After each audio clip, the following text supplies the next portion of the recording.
Hey YouTube, it's Des, and today I'm going to be doing 10 natural hair mistakes that I made when I first started going natural, and some mistakes that I even still make to this day.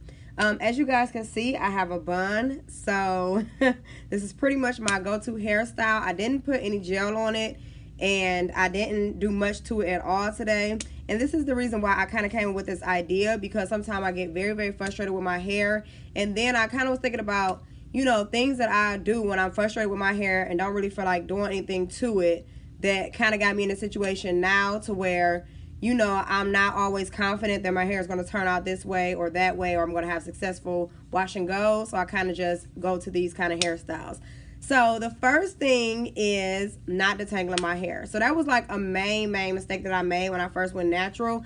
I would do my wash and goes, do twist outs, do flat braid styles, everything, and I never really detangled my hair. I kind of just washed it and just went in and started to do my hair. So detangling is very important because you do want to get that dead hair out, and you do just want to make sure that you're detangling your hair so that you're not getting so many knots. So when you really decide to go ahead and detangle it, so much extra hair isn't coming out. I honestly, you're supposed to shed a certain amount of strands a day, so it makes perfectly a good sense to just go ahead and do it daily or whenever you decide to wash your hair. So the second one is not deep conditioning weekly. I just started doing this maybe like earlier this year, and I do definitely see a big change in my hair, just like the texture, my curls, everything has it's like a life changer. So if you're not deep conditioning your hair, because I wasn't deep conditioning my hair, I would just deep condition it whenever I felt like it. You do want to start doing that because it's very important, not only just for like the maintaining of your hair, but just keeping it strong, and just in general, just the health of your hair. The third one is wearing a bun or a ponytail all the time. So a lot of people go natural and they think that since their hair gets stronger, which it does get stronger going from like a relaxer to your natural hair, that they can just throw it up in a bun and go in a ponytail every day. But even these, I don't know if you can see, don't mind my gray, but even these like twisties, even those take your hair out. So you do want to be very careful that you're not just pulling your hair up in a ponytail and a bun every single day, because you're putting a lot of stress on the middle part of your hair, and sometimes that could thin out the middle part of your hair. So you want to be very careful about wearing those buns and those ponytails every single day. Number 4 is not clipping your ends at least every 4 to 6 weeks. Now, since I've been going natural, I was actually clipping my ends every 2 months. But then I noticed that every time I would clip my ends those 2 months, it would be like kind of bad because, I hadn't been, combing it out every day and all of that. So I actually got much better with clipping my ends every 4 to 6 weeks. I think since people put it up a lot, or, may wear just wash and goes, you can't really tell because you're not straightening it. But it really breaks off as just as much as if you're wearing it straight. So you do want to make sure that you're still, clipping those ends so that you can still retain that length, once it grows out.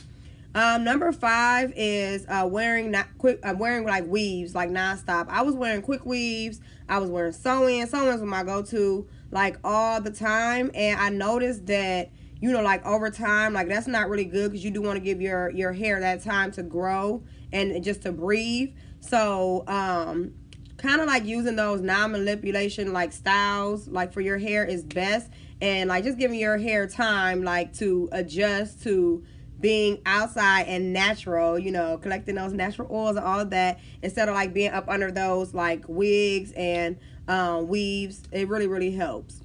Number 6 is getting color all the time. Now, when I first went natural, I was like, oh, my hair is so healthy, I can do whatever I want, and I was just getting all this color. I had pink at once. I was bleaching my hair, all types of stuff. But I realized that over time my hair started to dry out like really bad. And I know like the one that I use, like Adore, it doesn't really dry my hair out that much, but it does dry it out. So that's just the reality of it when you're natural and then you're wearing those wash and goes or those other styles. I notice that the color, when I have color, is not as juicy as it is without it. So with just a rinse is fine, but like those that bleach and everything, it can damage your hair whether it's natural or not. So you do want to be very careful about the color that you put in your hair. And if you do have color, definitely make sure that you're deep conditioning your hair every week, or just putting some type of conditioner in it and letting it sit for like at least 15 minutes. The next one was using gels for everything. Eco Styler Gel has been my all-time favorite. You follow my channel, you know I do a lot of styles with Eco Styler Gel for myself, my daughter. But I did notice that me doing my edges every day, that's why I didn't do them today. It like just brushing them down every day, like that's the main thing I like to do because I really like the look of it. But it did start thinning out some of my edges. Like I could just see the difference when I'm like I've been doing it. So lately I pick and choose, you know, every other day is fine, but I'm not doing my edges every day like I used to do.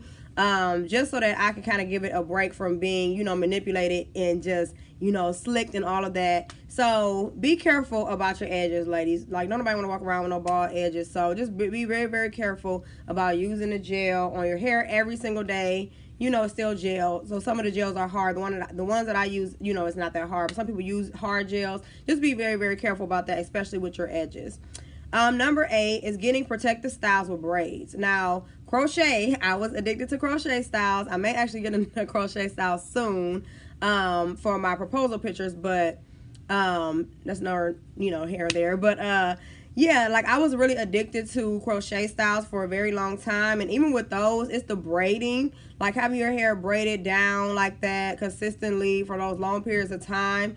It's just a lot of stress on your hair, and sometimes it can cause it to shed and thin. So you want to be very, very careful with the braids. See, I always do my own, so I kind of know how tight I want it, but most people don't, and they go to other people, and the braids are like super tight. So you want to be very, very careful about getting protective styles with braids. Like, in most protective styles, you know, require braids. So just like not wearing it that much. Another one is shampooing my hair every 2 to 3 days. I will literally wash my hair like every 2 to 3 days, especially in the summertime when I want to wear my hair curly, and I was shampooing it. And then I learned, like, okay, you don't have to do that. You could just co-wash. So stick with the co-washing. If you guys don't know what co-washing is, I will link a video below to kind of help you with that. But it's just conditioning instead of like using the shampoo all the time. So I definitely shampoo my hair like once a week, but I'm not shampooing it every single time, you know, I get in the shower and I get ready to do like a wash and go. So yeah, because it definitely dries your hair out and takes all your natural oils out, and that's not what you want. And then last but not least is just wetting my hair every day. I know a spray bottle is great, and I sometimes use a spray bottle on my hair, but I try to just do it where I'm going to put gel on, like which is my outside parts of my hair instead of like the ends, because water, believe it or not, can actually dry your hair out, and you don't want that. So try not to wet it every single day. I mean, I know you sometimes may need it, but every day, no. Just try like every 2 to 3 days, wet it with the water bottle. And I wouldn't even say like drench it, just spritz it and just basically use it in those areas where you need to use the gel. So yeah, I hope this video was helpful to someone who is going natural, thinking about going natural, or have just decided to go natural recently. These are 10 natural mistakes that I made. Please don't make those same mistakes so that you can, you know, get the hair that you're looking for. Because obviously a lot of people go natural for a lot of different reasons. My reason itself was just for the health of my hair. And honestly, I just really wanted to be able to do different styles and different things with my curls. So that was my reason. And if I hadn't been doing all these things that I just mentioned before, I probably would have been way further along in my journey and more happy with the results. But it's getting better day by day. So yeah. So until next time, YouTube, thanks for watching. Bye.